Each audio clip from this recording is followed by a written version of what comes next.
স্বরাষ্ট্র উপদেষ্টা lieutenant general অবসরপ্রাপ্ত মোহাম্মদ জাহাঙ্গীর আলম চৌধুরীর সভাপতিত্বে আজ সচিবালয়ে স্বরাষ্ট্র মন্ত্রণালয়ের সভাকক্ষে আইন শৃঙ্খলা বিষয়ক জাতীয় কমিটির প্রথম সভা অনুষ্ঠিত হয়।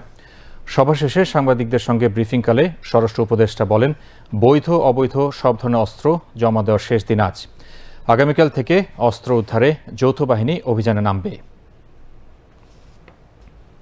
আজ কিন্তু শেষ হয়ে যাচ্ছে অবৈধ বা বৈধ সব অস্ত্র জমা দেওয়ার শেষ তারিখ। আগামীকাল রাত 12টা থেকে আমাদের যৌথ বাহিনীর অপারেশন শুরু হবে হাতিয়ার কালেকশনের জন্য। এই মাদক নিয়ন্ত্রণটা আমাদের জন্য খুবই জরুরি।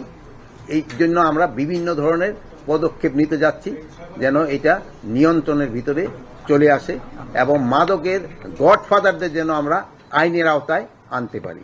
আসন্ন দুর্গাপূজা উপলক্ষে পূজাটা যেন সুষ্ঠুভাবে হতে পারে, এই জন্য আমরা বিভিন্ন ধরনের পদক্ষেপ নিচ্ছি এবং আমরা আশা করছি যে পূজাটা খুব ভালোভাবে হয়ে যাবে, কোথাও কোনো ধরনের কোনো সমস্যা হবে না।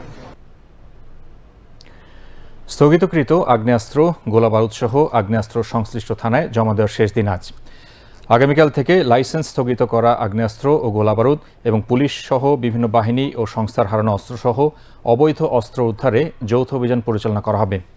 স্বরাষ্ট্র মন্ত্রণালয়ের জননিরাপত্তা বিভাগের নির্দেশনায় এসব তথ্য জানানো হয়েছে। কার্যকর অস্ত্র উদ্ধার অভিযান পরিচালনার জন্য সশস্ত্র বাহিনী, BGB, coastguard, police, RAB, Ansar সমন্বয়ে যৌথ অপারেশন টিম গঠন করা হবে। জেলা ম্যাজিস্ট্রেটরা আজ থেকে পুলিশ সুপার, সশস্ত্র বাহিনীর প্রতিনিধি এবং গোয়েন্দা সংস্থাসহ অন্যান্য সদস্যদের সমন্বয়ে কোর কমিটির সভা করবেন।